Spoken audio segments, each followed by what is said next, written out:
all this start? 2021, Your Honor. He broke into my apartment as revenge. He faked that hostage situation. Pierce County SWAT coming. They had hired private investigators to follow us. He has already been found guilty for 2 counts of stalking. I was in pretrial confinement in the military. I'm pleading guilty to one of the charges. And I would just like to get this over with. I stopped harassing Miss Nita in February 2022 for Miss Weston, March 2023. You gotta hand it to a man who knows the exact dates 2 and 3 years later that he stopped harassing these 2 ladies. He is a very thorough person, it seems. Maybe that's why these 2 ladies are so fearful of him. After all, this guy's about to plead guilty to faking a hostage crisis and drawing SWAT response. This hearing is just about 2 ladies getting personal protection orders against this asshat, whose nonchalance creeps me the f*** out. Let's roll, nerds. So Mr. Seeley is asking to set this over for 60 days. He says that there's apparently a pending case in Pierce County Superior Court. I will tell you, Mr. Seeley, I'm not really inclined to do that, given I've reviewed everything that's been submitted, including there's what's referred to as an extracted stipulation of facts, which kind of outlines the course of this. Apparently, this has been going on for a number of years. In your request, you'd indicated there's no contact orders in other jurisdictions, including federal court and Pierce County Superior Court. I think I could double check that. There's active military protection orders, and there is a no contact order in Pierce County Superior Court. You also say that you indicated that there may be some sort of negotiations or some sort of maybe a disposition in Pierce County Superior Court, but I see that case has been on warrant status for a couple of years, and so I guess given the history of this case, I'm unsure why we can't go forward here today. And plus, even if a no contact order is entered, given the other orders in other places, I'm not sure, how your life would change at all. But go ahead, I'll hear from you. But I'm prepared to go today, and given how long and given the nature, and I've reviewed everything that's been submitted, including the petition and the and again the extracted stipulation of facts, and so I guess I'll hear from you as to why we can't proceed today on this. I'm going to guess that Ms. Sneeden and Ms. Weston very much want to get this over with here today. Go ahead. Your Honor, I first would like to address the warrant in Pierce County, Washington. When that case was initially brought against me, I was in pretrial confinement in the military. And because I wasn't able to make it to court because of my confinement, they issued a warrant. And because I was in confinement until May 4th, 2025, that's why there's still an active warrant. And as of the 22nd, so this Thursday, I have a warrant quash hearing in Pierce County District Court. Okay. Or Superior Court, excuse me. Okay. And so how long is that no contact order in military no contact order in place? Your Honor, the military no contact orders are effective until 26 December 2025, when I'm no longer under jurisdiction of the military. And the Pierce County Superior Court, from my understanding from my attorney, is those will be permanent no contact orders issued from the court once the case has a final disposition. So I guess what's the problem with entering no contact orders here? Because you can never, it's kind of impossible to predict the future. You never know what's going to happen in Pierce County. If the case goes away for some weird reason, then all of a sudden they're left unprotected. And once you get out of the military. Your Honor, we have a plea agreement on the table. Like I said in my statement, the plea agreement is I'm pleading guilty to one of the charges. And when I plead guilty to one of the charges, the no contact order will be issued by the court. We're just waiting after the hearing to get a court date to sit down in front of a judge and actually sign the plea agreement. Okay. Well, are you opposing this no contact order? I would like to make statements. Yes, Your Honor. If 60 days is too much, I would like to request at least another 2 weeks so I can prepare my case. I didn't submit any documents because I was advised by my attorney not to. Okay. Ms. Sneeden, and then I guess I'll hear from you just because you're on my screen first. Could you raise your right hand, please? Do you swear and affirm the information and testimony you provide will be the truth, the whole truth, and nothing but the truth? I do, Your Honor. You can put your hand down. And then what's your position, first of all, on the request for a set over? And then I'll hear from you on the merits. And then go ahead first on the set over and then stop. And then I'll get Ms. Weston's input. Okay, Your Honor. Well, first, I do not have a military protection order. Because of these events, I actually was discharged from the military. So there's nothing the military can do to protect me. I'm no longer on active duty service. I would like for this to move forward, and I have a bunch of points that I am ready to talk to you about today, Your Honor, that I've listed. Okay. Ms. Weston, could you raise your right hand, please? Do you swear and affirm the information and testimony you provide will be the truth, the whole truth, and nothing but the truth? I do, Your Honor. And then what's your position on, again, first of all, the request for a set over? I would prefer to move forward today, Your Honor. This has been ongoing for many years, as you can see, and I would just like to get this over with. Are you still on the military? Still in the military?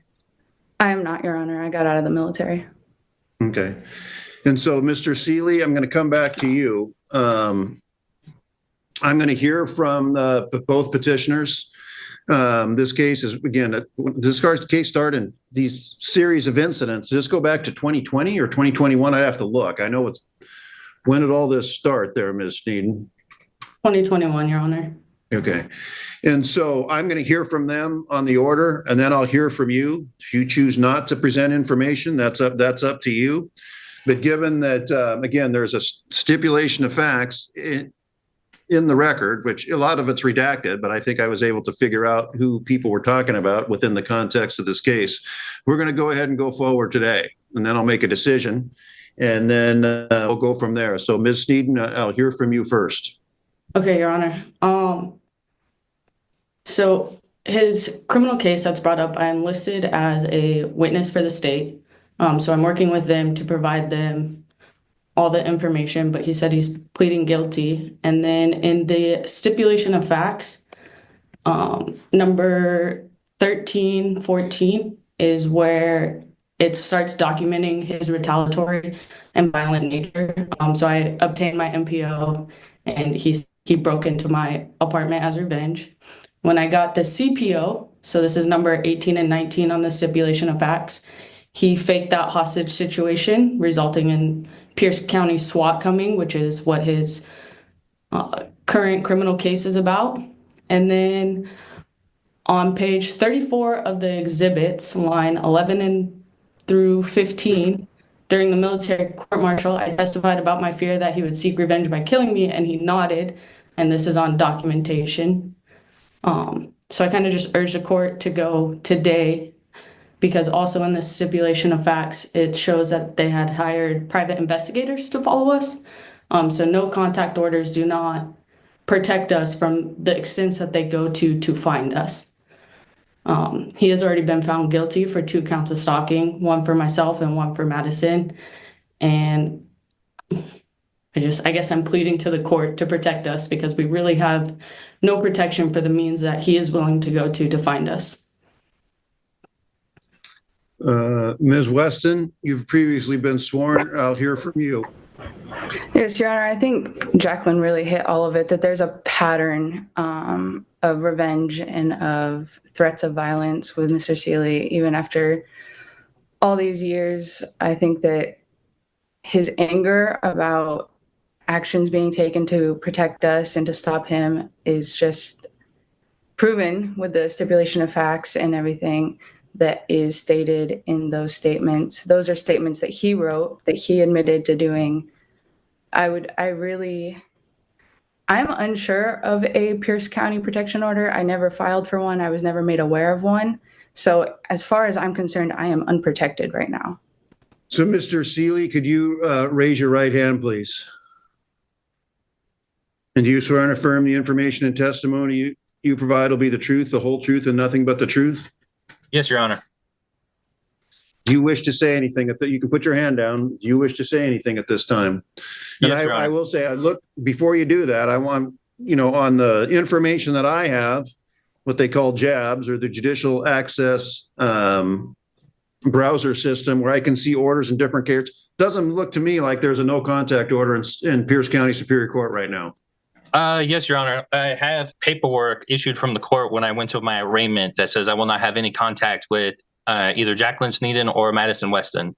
And that was from my arraignment, which should be able to be viewed from your system.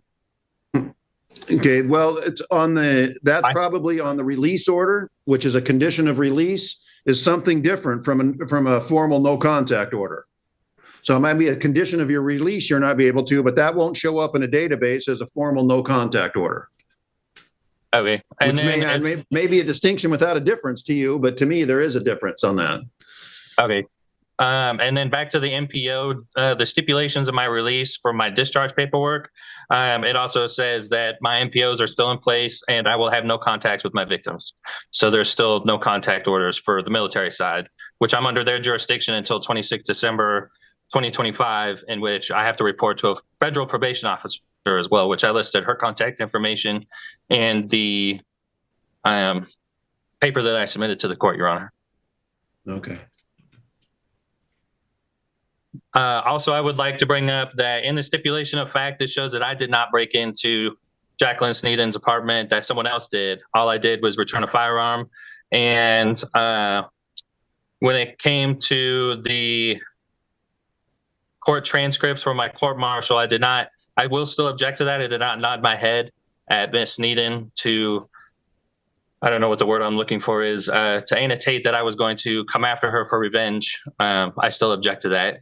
She also did say it's going to be a who shoots first, so I take that as a threat, and I did file that in my first appeal from my military court as taking that as a threat, as it's going to be a who shoots first scenario, and those are words coming out of her mouth. Also, during my pretrial confinement, Miss Sneeden and Miss Weston felony vandalized my vehicle. I wasn't able to submit pictures to the court, but while it was in before it was in CID custody, immediately within 24 hours after my arrest, my window was broken out. There was a hatchet taken to the side of my door. My mirror was busted out, and it was over $14,000 worth of damage done to my truck after I was arrested. And only the victims and my chain of command in the military knew where I was staying, because I was not staying in my home. I was staying in a different barracks on post with a different unit. And like I said, only Miss Sneeden and Miss Weston and the chain of command knew where I was staying. Your Honor, I'd like to speak on that. Okay. And while wait till he's done, anything further there, Mr. Seeley? Yes, Your Honor. I noticed that both in Miss Sneeden and Miss Weston's statements, they said that it had been 2 years of harassment. I would like to object to that.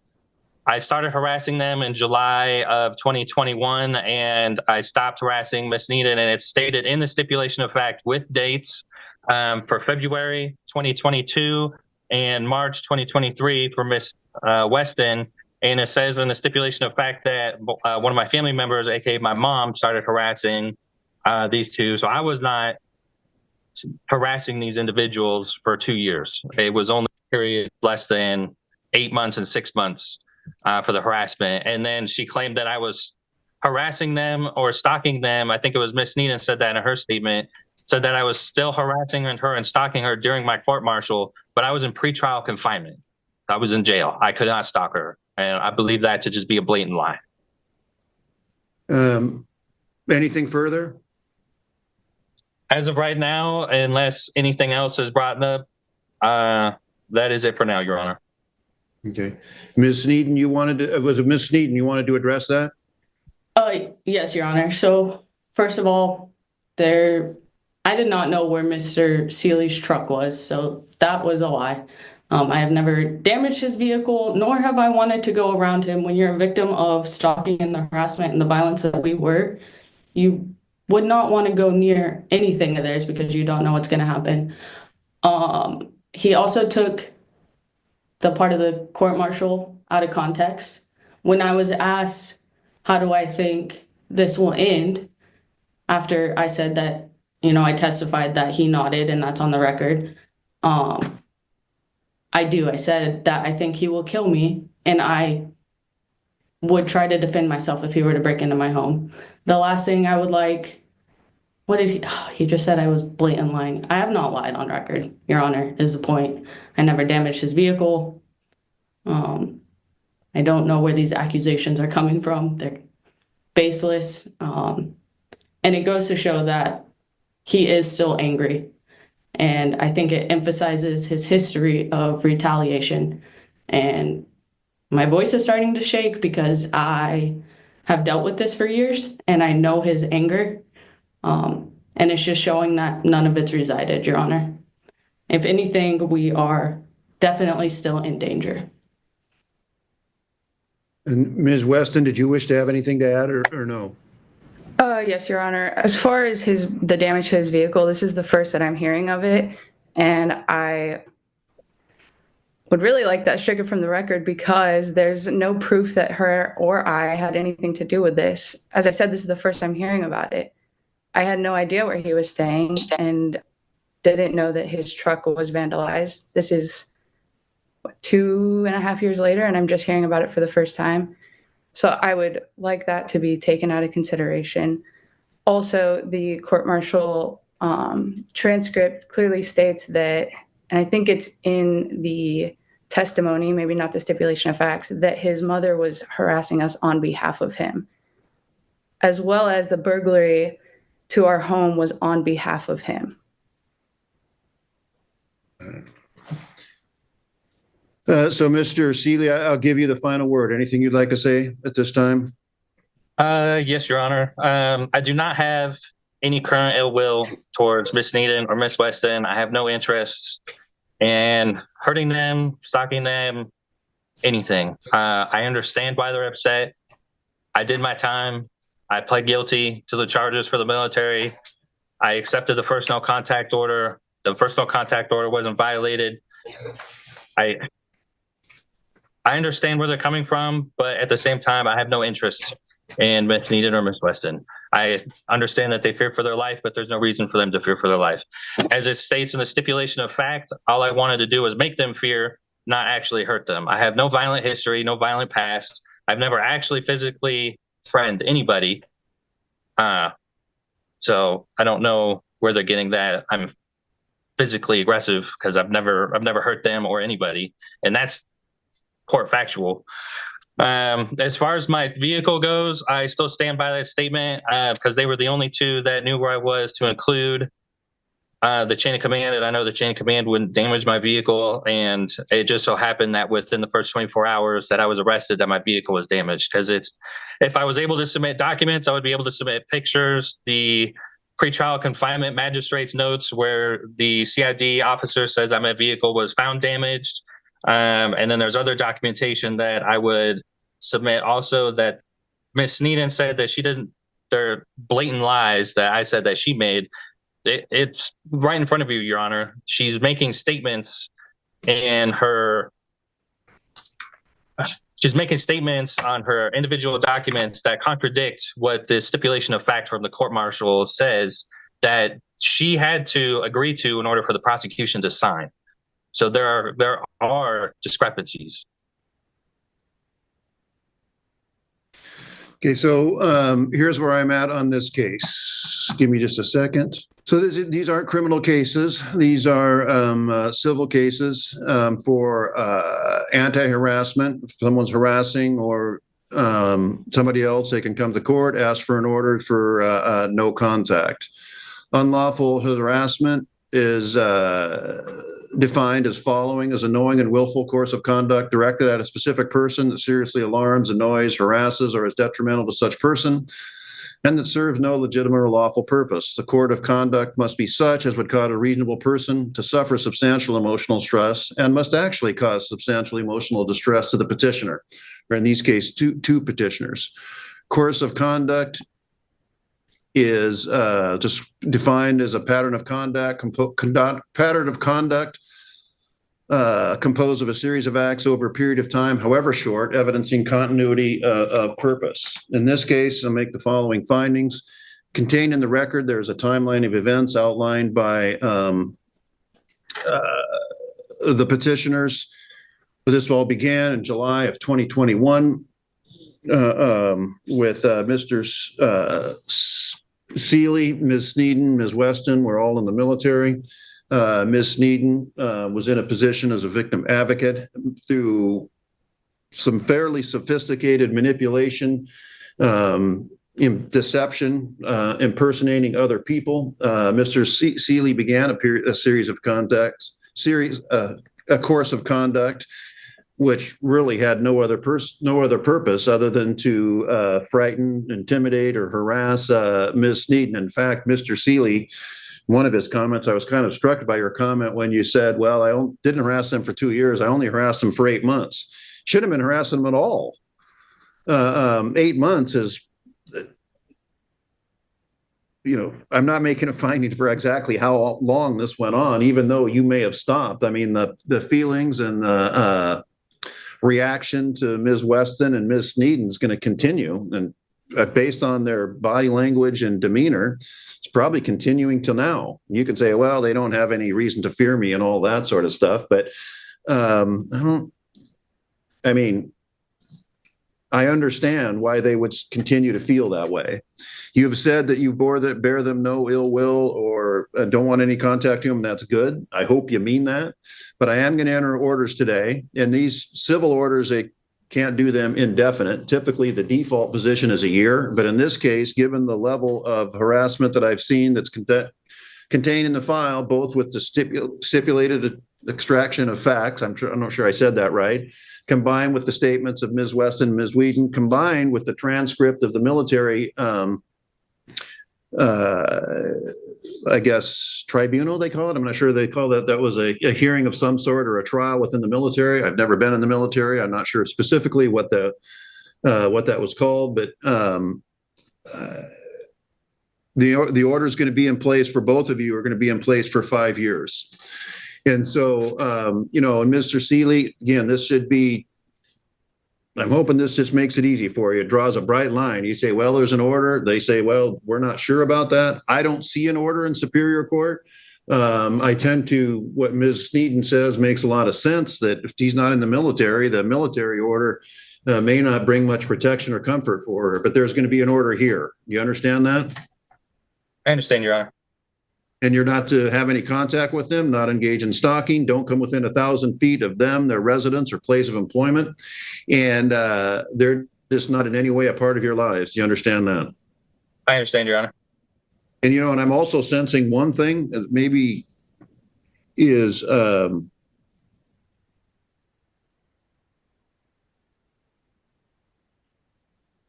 in some way, it seems to me like you're kind of trying to shift blame from yourself to them.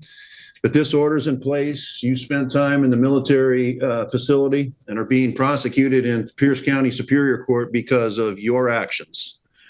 And I hope you understand that. These two individuals are not to blame. I understand. And so the order will be extended. The order will be in place for a period of 5 years. And like I say, and you can get copies of this. All of you can get copies of this. Or actually, do we have their email to send it to them?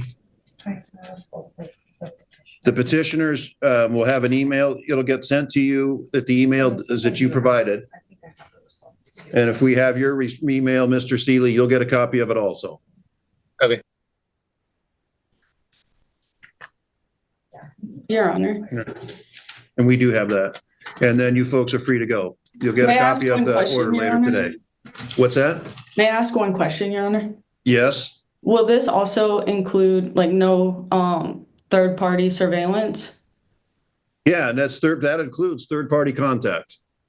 And then that's directly or indirectly. So yes, is a short answer. If you have someone on your behalf bothering these people, and I understand that may be disputed, but nonetheless, if you have anybody do anything on your behalf with regard to these two individuals, most courts, I know I certainly would consider this a violation of the order. Do you understand that, Mr. Seeley? Yes, Your Honor. It's done with these folks in any way, shape, or form. I understand, Your Honor. Great. Thank you for watching.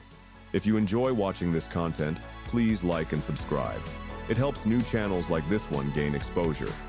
There is a lot more good court to come, so if you like what you saw, tell your friends. If you didn't, tell me, and let me know what you'd like to see and how I can improve. Thanks.